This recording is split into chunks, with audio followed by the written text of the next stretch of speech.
Welcome to Ecclesia Principles, a biblical strategy for believers to engage in God's design for government with Ray Eppard. Hello, glad you could join us again today.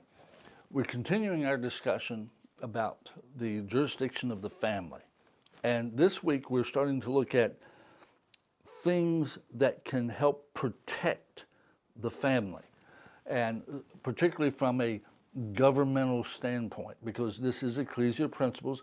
Ecclesia Principles is the application of biblical truth to government.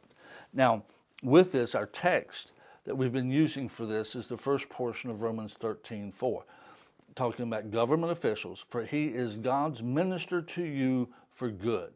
That is God's design for government.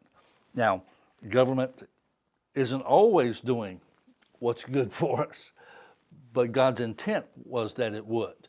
And each person will have to give an account to God for what they've done.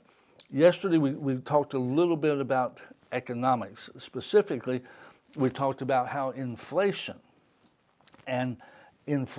is typically driven by governmental policies.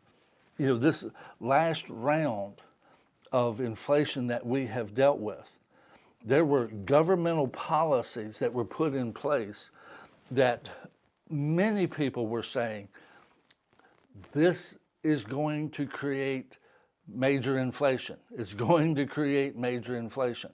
There were some other ways that things could be dealt with without creating inflation. There's ways things can be done.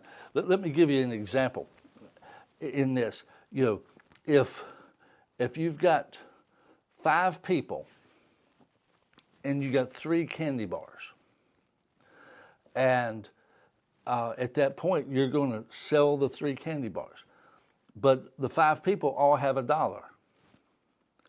Well, guess what? The most that will be paid for one of those candy bars is $1. Bottom line is, it might not even be the whole $1 that is paid for it. They might go up. Most I'll give you is 50 cents. But you change that dynamic. You keep the 3 candy bars, you keep the 5 people, but now give everybody $20.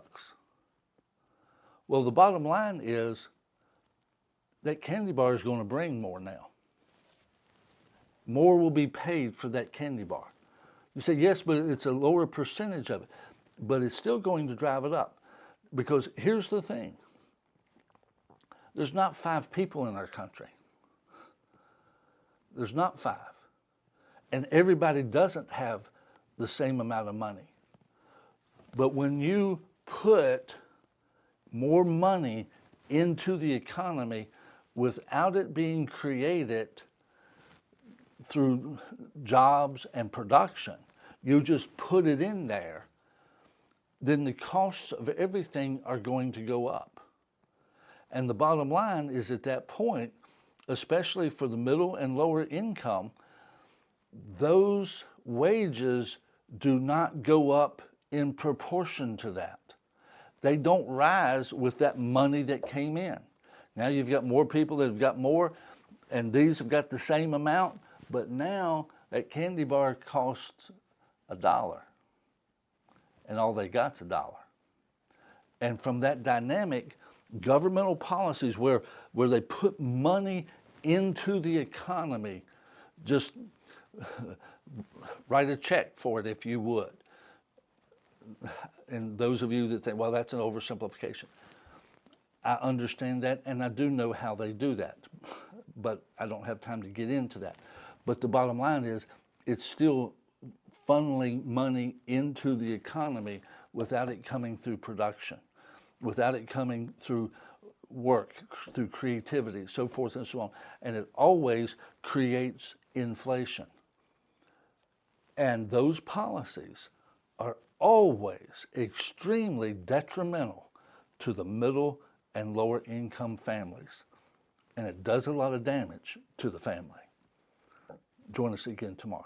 God bless you. You've been listening to Ecclesia Principles with Ray Eppard. Follow us on YouTube and Facebook on our Ray Eppard pages. This program was brought to you by Victory Worship Center and World Outreach. Services Sunday 9 o'clock and 11 o'clock, 200 Hammond Lane, Stanton, Virginia.